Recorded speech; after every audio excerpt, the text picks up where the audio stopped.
Hello everyone, it's time for today's farm and ranch news. Montana livestock officials and ranchers work year-round in the state's designated surveillance area to prevent the spread of brucellosis from wildlife to livestock. And recently, 19 cattle herds in southwest Montana were placed under quarantine as 26 bovine were suspected of having brucellosis.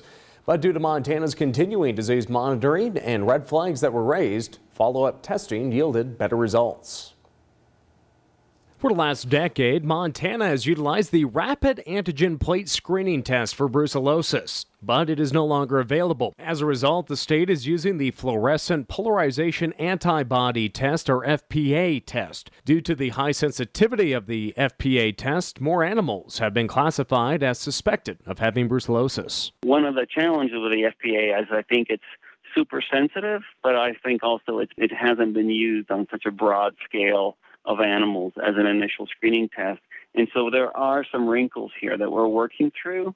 On October 21st, the first suspected case of brucellosis was flagged in a slaughter cow out of a marketplace. Thanks to collaboration and fast action from ranchers, the Department of Livestock, USDA, and neighboring states, new test results later found the cow to be negative. In total, 26 suspected animals on 19 premises were identified, and as of November 18th, 18 of the herds had been released, with just one herd remaining under quarantine for a herd test because of a high FP value. I mean, it might be obvious why we can't just call these herds suspects or call these things false positives and move on without having a fair bit of due diligence. Not only is this a cooperative program with the federal government, but also you don't want to have a true positive among all these other false positives and let a herd go that's actually truly infected. So we do have to have a pretty methodical approach to how, and when we release these herds. You basically don't want to let the needle out in the haystack, the rare positive, as we're working through these false positives. The department's measures ensure brucellosis does not spread to brucellosis-free areas of Montana and beyond.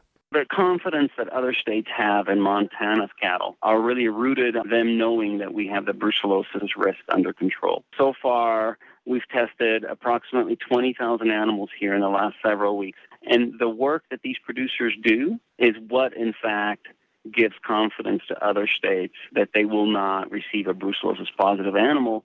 And it also allows the bulk of Montana, the bulk of the producers in Montana, to move animals interstate without a test.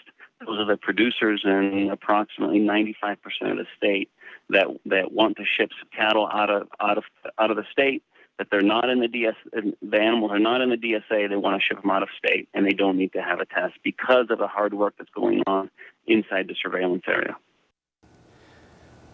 Dr. Zalewski noted that the ranches that were under quarantine did not miss any shipping or sale dates because of that quarantine. For more on Montana's brucellosis testing and the DSA, just visit liv.mt.gov today. We'll be right back. Well, friends, that's all the time we have for today's farm and ranch news. I would just also to encourage you to visit our Montana Ag Network Facebook page and give us a like today. Have a great day, everyone.